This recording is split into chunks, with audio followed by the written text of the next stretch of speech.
Carboni. I'm one of the hosts of the Star Wars Show, which you can watch every Wednesday on the Star Wars YouTube, StarWars.com, and Star Wars Facebook. And I am so excited to be your moderator today. We have a lot of amazing people here, so I want to jump right into it. I just want to say, photos and videos are fine. Please, nothing that is location tagged.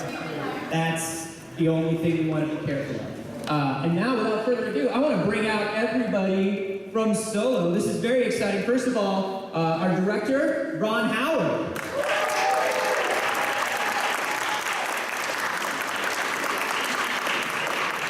We also have Paul Bettany, driving boss. Jonas Sortimo, Chewbacca.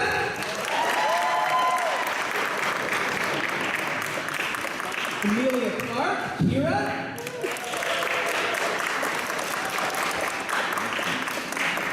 Alden Ehrenreich, Han Solo. Donald Glover, Lando Calrissian. Woody Harrelson, Tobias Beckett.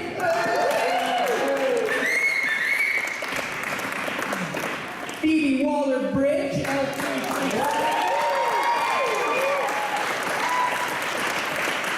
Tandy Newton, Val. And our wonderful writers, Lawrence Kasdan. And Jonathan Passion. Thank you all so much for coming out this morning. It's a pleasure. Now, Ron, you have made some huge films, some of the greatest movies of all time. What was it like making a Star Wars movie, though? How is that different? Well, it's the galaxy far, far away. And, the level of anticipation is really unlike anything that I've done. Even some pretty big titles with a lot of fan interest. And you fall into it, and it's amazing. It was a little bit, I began to recognize, as something similar to the Beatles documentary that I took on. Because I'm at a point in my life where I like experimenting, I like to take some chances, I'm not too worried about the outcome, I just have the creative experience. And I sort of felt that way about jumping into a Star Wars movie, but I also felt that way about jumping into the Beatles documentary, and then I could tell from the moment it was announced, Ron, don't fuck this up. So I immediately, felt the same thing as related to this. I thought, well, of course, the fans care, and they should care. Yeah, absolutely. I also want to know, Star Wars movies, known for incredible practical sets, also for visual effects. How did you feel about combining the two? Did you want to lean more towards one? Did you want to experiment with both in a big way? As great as visual effects and CGI is, even all the great CGI VFX supervisors will tell you, in camera is always what you want to go for first. And so with the Millennium Falcon and with the great sets and so forth, the approach here always was try to get as much in camera as you could, and then build from it. And that's what's so magical and amazing about Island and what they can do to make the experience as palpable and immersive as it could possibly be. It's a blast because the people around a movie like Solo are so dedicated to not just what's existed before, but what else they could do within that framework, within that universe, that galaxy. And creatively, it's just unbelievably stimulating for a filmmaker. It looks amazing. It came out just absolutely beautiful. Brad Young did a great job with the look, which is a little different than the movies I've looked before, and an aesthetic that that I thought was incredibly exciting. Yeah. Lawrence and Jonathan, I wanted to talk to you about this as well because, this is a story that you have been wanting to tell for a very long time. You were talking to me on the Star Wars show about how much you loved Han and wanted to tell a Han story. When the two of you sat down together, was this a story that had been bubbling sort of in your head for a while, or did you sit down and create it fresh together? Well, the story hadn't been bubbling for a long time. What had been bubbling for me was from the moment I was relatively young and I first saw Han Solo in the cantina. And I immediately sparked to him. lifted up the whole movie instantly. And I loved the movie, but at that moment I thought, oh, this movie's just got me. This is the kind of character that I have loved always, and it's so important in all the movies that I care about. This is a character who's reckless, who's cynical, who doesn't trust anybody. He's a little bit stupid. I love that.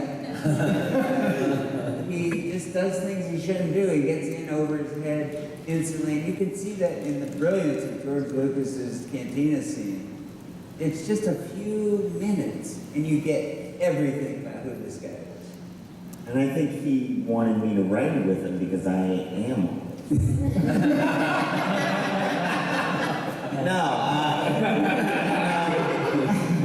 was funny because Larry had decided to get involved in Star Wars based on Han. That was the movie he wanted to make first. He got pulled into Force Awakens, and when he came out, he said, I need somebody to do this with me. And I was sort of the obvious choice for the above reasons, but also because I shared a deep love of this, and I came at it from a totally different place than Larry did. I had grown up with Star Wars, I'd grown up playing with the toys, and we thought that somehow between our two dynamics, between me as a fan and him as an older Jedi Master, we could figure out some sort of dynamic where we could forge a story that felt both sort of contemporary and true to the spirit of Solo. Yeah. And hearing about how just seeing the first few moments of Han was just such a huge thing for everybody who's a Star Wars fan. Alden, what did it feel like for you to kind of step into that and sit down in the cockpit of the Millennium Falcon? Yeah, it's really wild. It's really exciting. It's kind of bigger than you can even wrap your head around, and it's wonderful. Particularly being in the Millennium Falcon is very, very cool, and very much like being in the cockpit. You know, you kind of get into the cockpit. For me, it was two things. One, you get in and you can't believe you're in it, and it's so surreal, and that's what everybody you bring to set wants to see, and they have that experience too. And then, you know, a couple months into shooting in it, you're inside of it, you're flying it, you know where the buttons are, you know how the chair feels, you know the yoke, and you feel like, okay, this is kind of like my ship now. And that is deeply gratifying. And I wanted to bring up, you had kind of an experience this morning, Yeah. an experience that was very unique. Unbelievable. Oh my God. So I had lunch right before we started shooting, I wanted to talk to Harrison just to kind of pay respect and have him give us the blessing for the film. And so we had lunch, I guess, 2 years ago or something, and he was really encouraging, really supportive, and then we went off, shot the film and everything like that. And today I was doing an interview and they were talking about, you know, is there anything else you'd like to ask him? Because he's, and I was like, well, I don't know. And they're like, well, you have a chance. And he was behind me. He came and just is so effusive about the movie. And it meant so much to me, and I know for Ron and Kathy and everybody, you know, it's just such a huge deal to have him really genuinely love it. I really genuinely enjoy the film, and it meant a lot to me that he took the time to come out here and do that. It's such a wonderful moment. Yeah. That's amazing. It was awesome. Then Donald, you stepping into the shoes of Lando here. I know you were a big Star Wars fan. Your father was a huge Lando fan. You were telling me. What was that kind of experience like for you? Is that a character that you ever kind of pictured yourself taking on? I think as much as like any like 7-year-old boy like does, like it was like, yeah, like, of course you pretend to be him, and like, you know, I had like a Darth Vader 2, and Darth Vader had like a lightsaber, and I bit it off and I gave it to Lando, and then my mom wouldn't let me have the lightsaber anymore because she thought I'd choke on it, and like it was really cool. I never thought when I heard they were making these, I told my agent, I was like, if they're making anything with Lando in it, I have to be Lando. And he was like, I hear you, I don't like your odds, And that was exactly what I needed to hear, like, because I really did like audition like it was like the only role I wanted in the world, because it really was. So, I was just really happy to be part of this experience. It's really cool. But yeah, my dad kind of printed me with this kind of Star Wars longing, because it does feel like the Bible to me in a lot of ways. Well, it's amazing to see the two of you together, and also to see you, Jonas, as Chewbacca. Seeing the three of you together playing these characters. I mean, Chewie is such a popular figure with the fans, and I mean, you tell me, like, anytime you're in the Chewie costume, it doesn't matter who people are, they want a Wookiee hug. It's got to be kind of like amazing to be this incredibly loved character. Yes, I mean, it's just something that I really, when I got to know that I had a chance, and then when I got to know that I was going to be playing this character, I really couldn't sleep at night, and I was so excited because this was a life changer for me. I was borderline jobless when I got this role. You know? I mean, my now fiance, my then girlfriend, have seen me going from living with my mom to becoming Chewbacca. That's the span of our relationship. She says I've been like this the whole time. It's just now that this behavior suits me. It's funny because this character is so loved, and Peter Mayhew, who created this character along with George Lucas, has been so instrumental in giving me his blessing and giving me some tips in our week-long session together how to be this character, and seeing You him. went to a Chewie boot camp. Exactly, yeah. And the tickets were all sold out, but I was able to squeeze in regardless, and it was fun because I never could have understood what went on underneath the mask of Peter Mayhew. And now that I got to know that, it was so easy going into shooting this film, which is so much about Han and Chewie and everyone, that it was so important to get right for this film. It was absolutely amazing to watch. It was an unbelievable performance. And it really is. It's more of a Chewie movie than any Star Wars movie has ever been.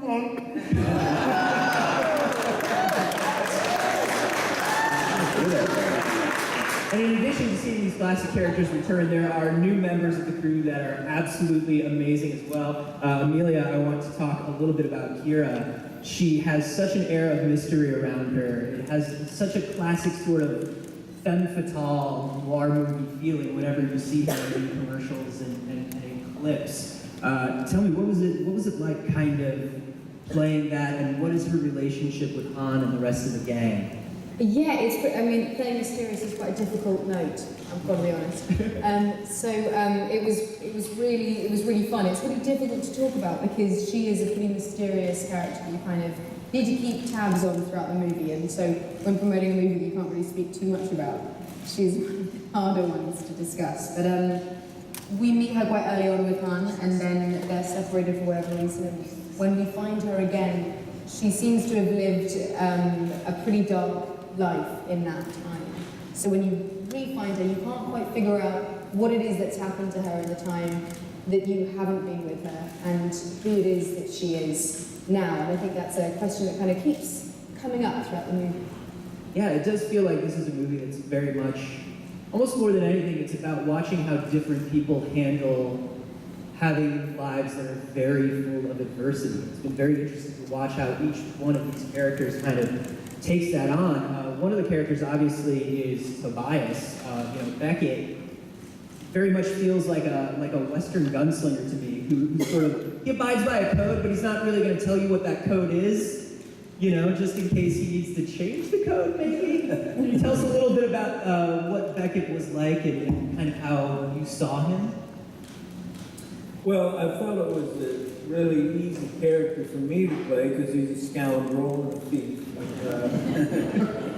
But I think really well written, and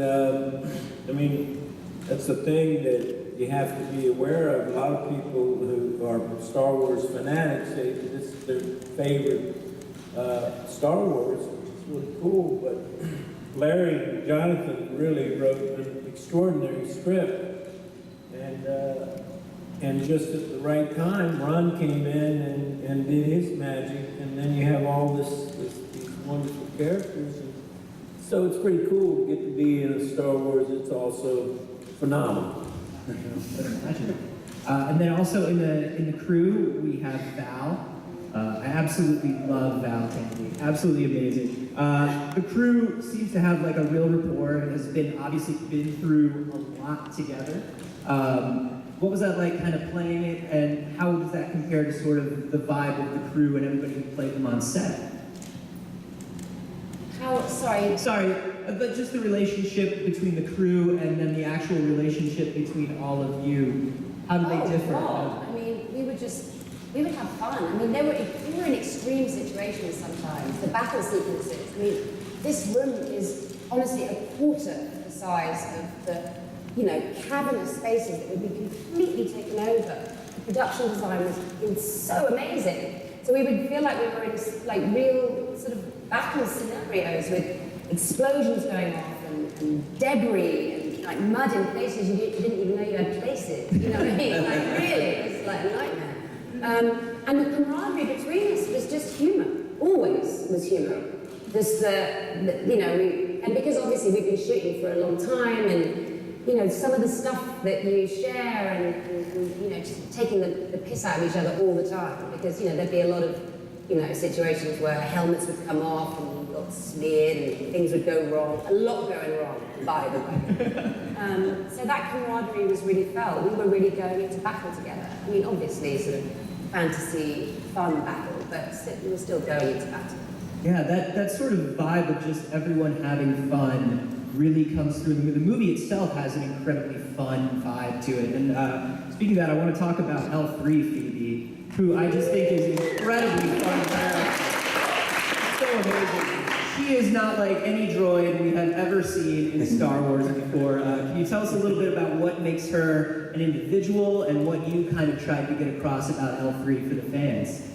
Well, L3 is a real inspiration to me, so thanks guys. She's a self-made droid, so she created herself out of parts of other droids, which sounds kind of frightening actually when I put it like that. Like, where did she get those bits?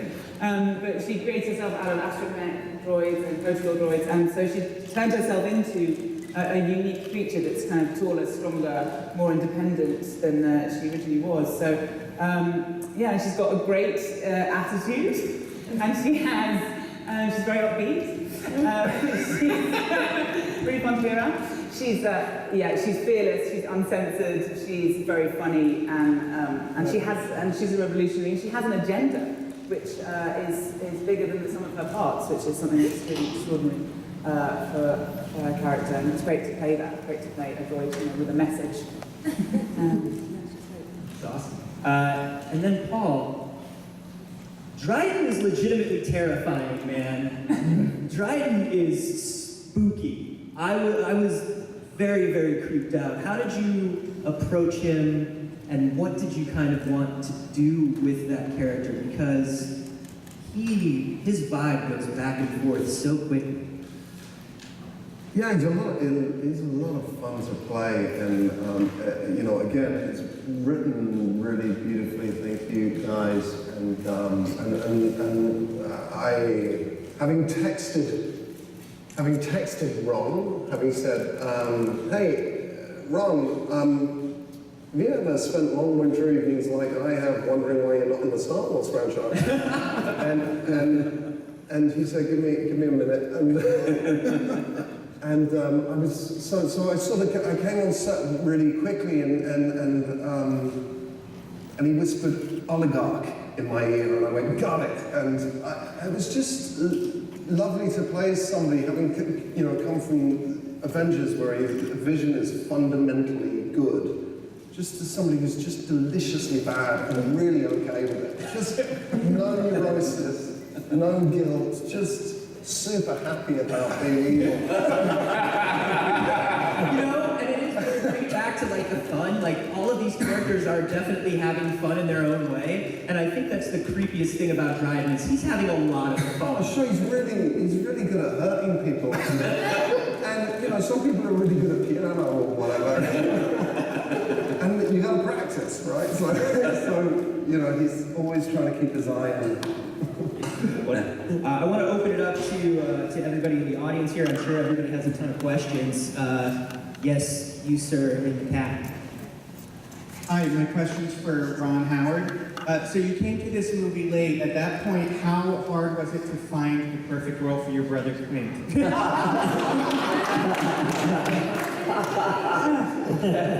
Well, it was pretty damn easy.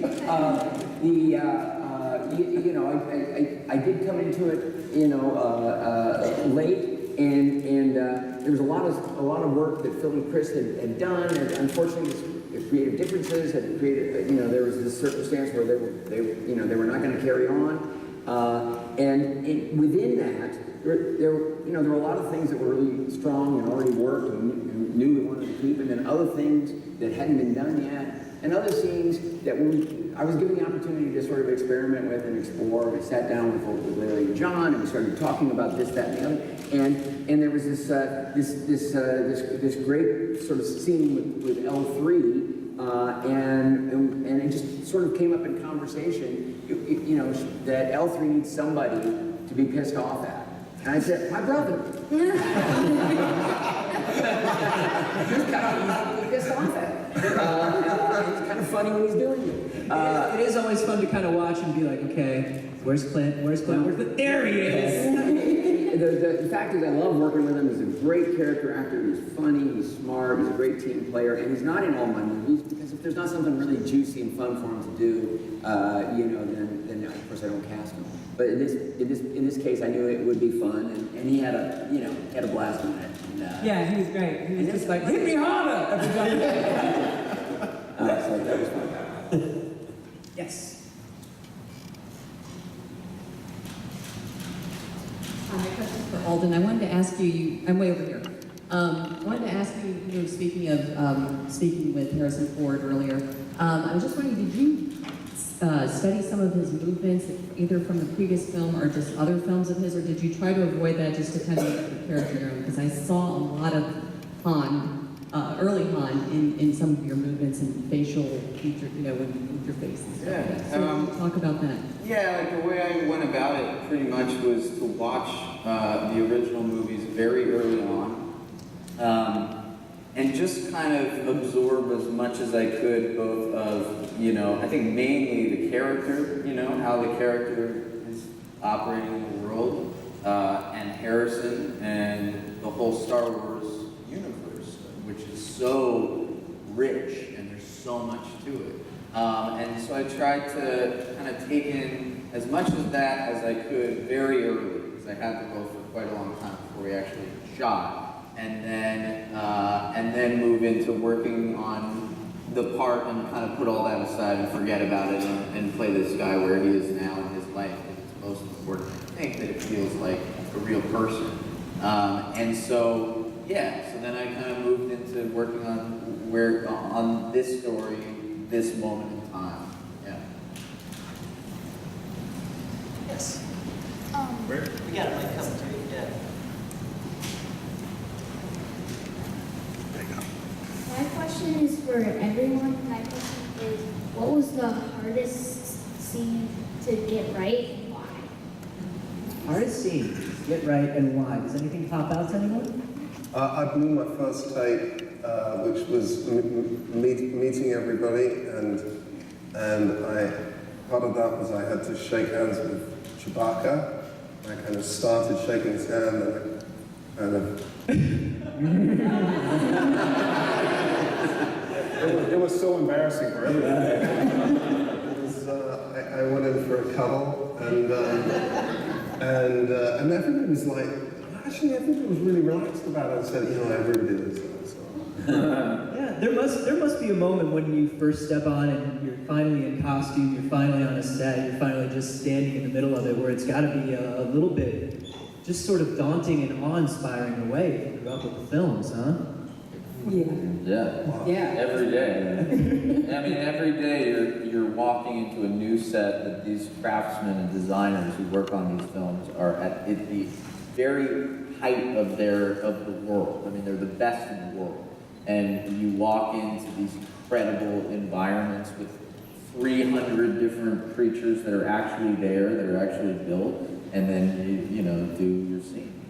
When, I remember that was the first day I went on set, and I had my son with me, and he was 2 years old, and he didn't know anything about Star Wars, he's 2, right?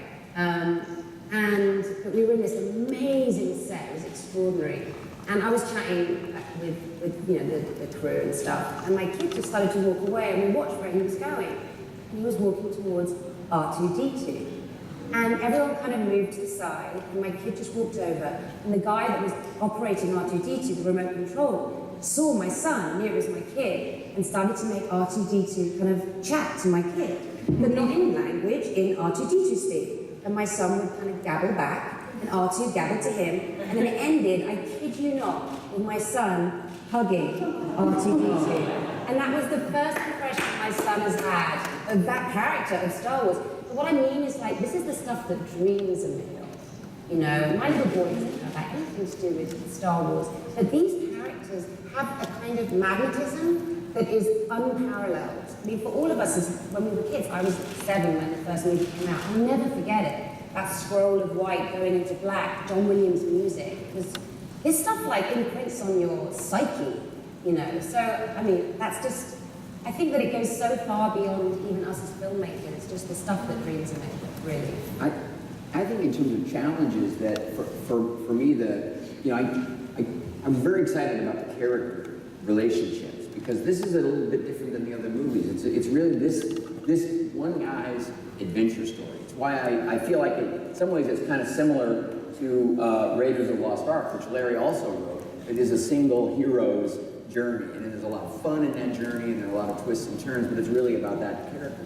We had that going with this, and so all of the different relationships were very important to me, because it's all about what impact all of these characters are going to have on this young Han Solo. So that was interesting. But what surprised me was how complicated and exciting and fun it was to stage the big action scenes, which is something that I hadn't done in a long, long time. And they were complicated, and sometimes it was hard, and sometimes it was physically difficult.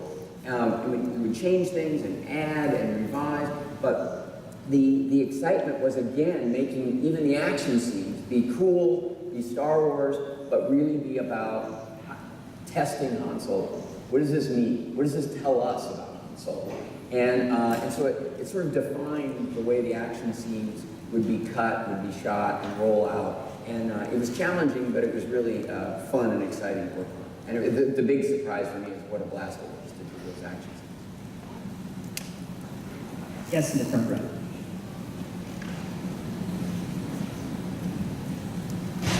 Hi, this is Sarah from Skywalking Neverland, and I had a question for Phoebe and perhaps the Hastings.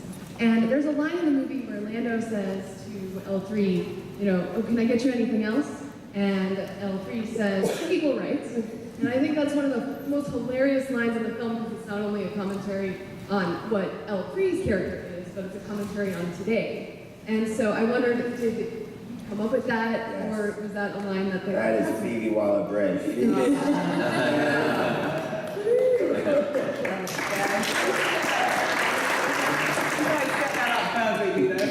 I mean, it's a real treat to work with everyone on this panel, but it's to be able to sort of write situations and then have performers and writers in their own right who can contribute a better idea on top of what you've created is a big part of it, you know, and it makes us look good and it makes everybody feel good, you know, because there is always a way that these things can be enriched and made more on point with what it's supposed to be about, and that is a perfect example of something that just feels totally true to her character and to what we want it to feel like, you know?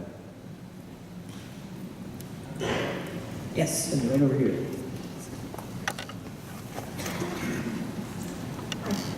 So, question is for Donald and a quick comment for Ron. You had so many awesome cakes in this film. Did you have a favorite? And you get to take one home. And Ron, thank you for giving Warwick a line in the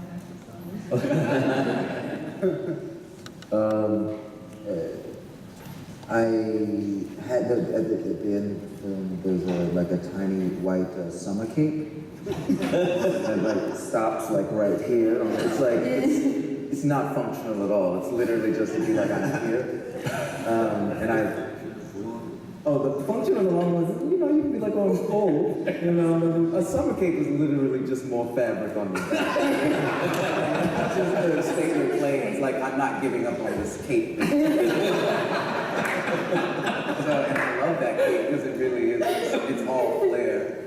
And no, I wasn't able to bring any capes home with me. I'm sure that, you know, Star Wars has that on stock, but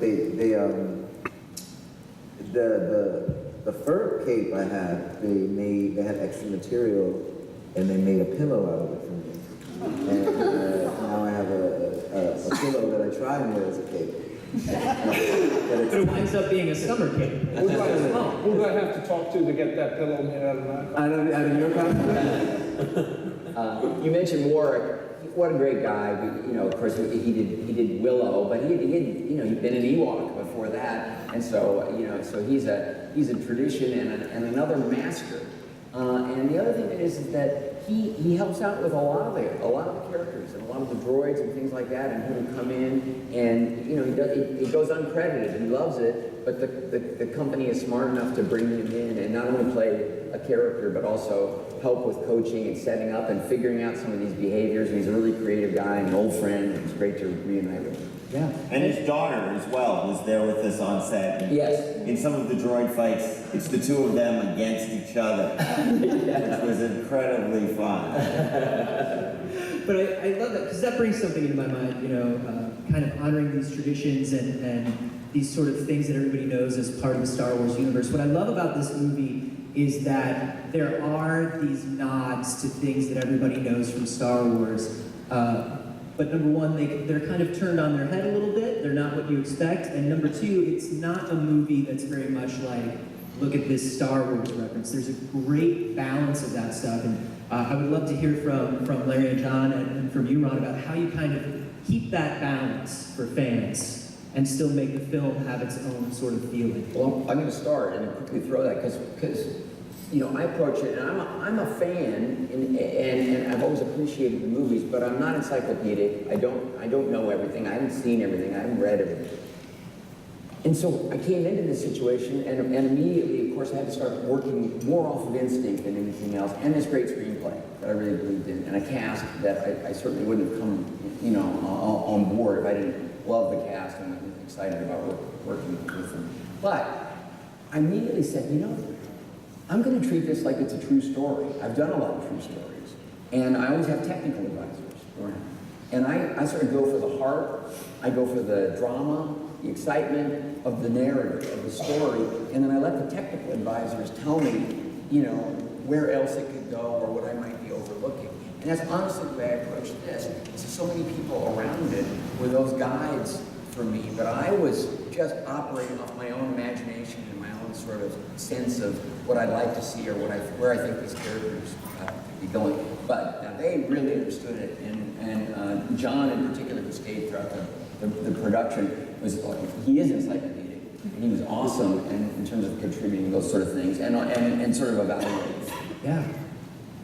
Well, when I got involved back on The Empire Strikes Back, I don't think I ever thought of it, oh, this is Star Wars. I thought what had gotten me when I had no connection to it on A New Hope was this was a great story.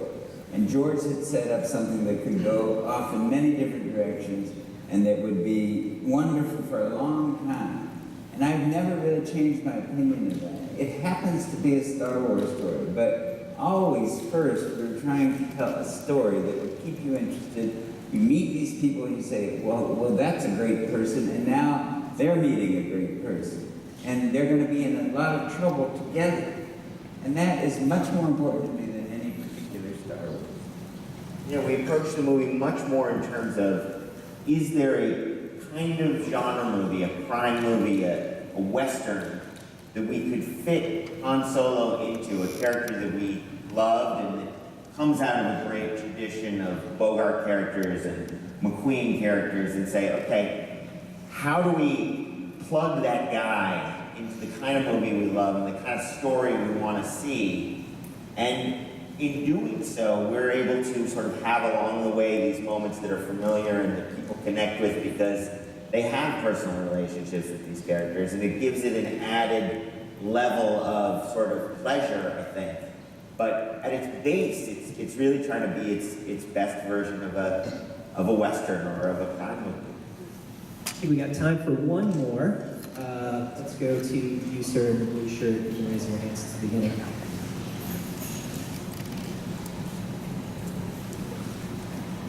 All right, this question is for Ron or Alden or the Kazans. In this continually morally ambiguous world that we live in, what kind of challenges do you face when creating the character of Han Solo or even Lando? Well, so much of it was the heavy lifting was really done by the screenplay, and then the great casting, which preceded me. And again, as I said, I wouldn't have come on board without that. So you know, what I love is collaborating. I love collaborating with the casting. I love collaborating with this cast, and sort of rallying behind, you know, what was an opportunity that I think we all believed audiences could really enjoy. So it was always just, what can this scene be? What else can it be? What are the other choices? Engaging, you know, incredibly talented, creative people to maximize what was a great opportunity. But you're asking that cast too. Yeah, I think let's go to Larry and John. Like the question of moral ambiguousness. That's not too difficult in the world we live in. I think that we're swimming in it every day. And what seems like fantasy now, not as interesting to me, is a thing that is a vision that doesn't take in how complicated people are. The fact that people we admire can do things we don't admire. That we're driven by forces that we may not be proud of. And then sometimes we rise to the occasion and do the right thing. And you can't be counted on that it's going to happen. There's hope that may. So that world is, for me, the world that we live in. And Star Wars so often, and almost really up till this moment, has been a very classic story of the dark and the light, the good and the evil. And we saw this as an opportunity, and what was exciting to us about writing this was to really make a character movie where every character had some ambiguity to them, and everyone was sort of after their own particular ends. And that informed every stage of the writing. But yeah, there are challenges also to, you know, when The New Hope came out, it was a different world. And, you know, you hope as writers and as filmmakers and the entire cast that the world that we live in now is reflected in our art. And we try to be sort of faithful to what we think is appropriate for the times, you know, and how our perception of Han would evolve in 20. That's my favorite part of the movie, really. I love that there are like rich people and poor people in this movie, and just like go to the airport and you see like immediately just rich and just poor, why they're there. I just love it because it's really, yeah, like that was the part of reading now. This is, you get to see why Han is complicated. Yeah. Even by the end, it's like, yeah, maybe he did the wrong thing for the right reasons, maybe the right thing for the wrong reasons. Absolutely. That's how everybody has to live. It's like a rough world out there, like, and I really love that it's not simple. You know? Yeah. And I mean, it's such a big part of what drives the movie for us is that he is centrally conflicted. At his core, there is this conflict, and it's beautifully laid out in A New Hope between his ideals and his desires. And he's constantly at war with that, and he's at war with that in this movie, and he's at war with it in all the movies that will follow in his life. And that's a very fun, sort of charged thing to write.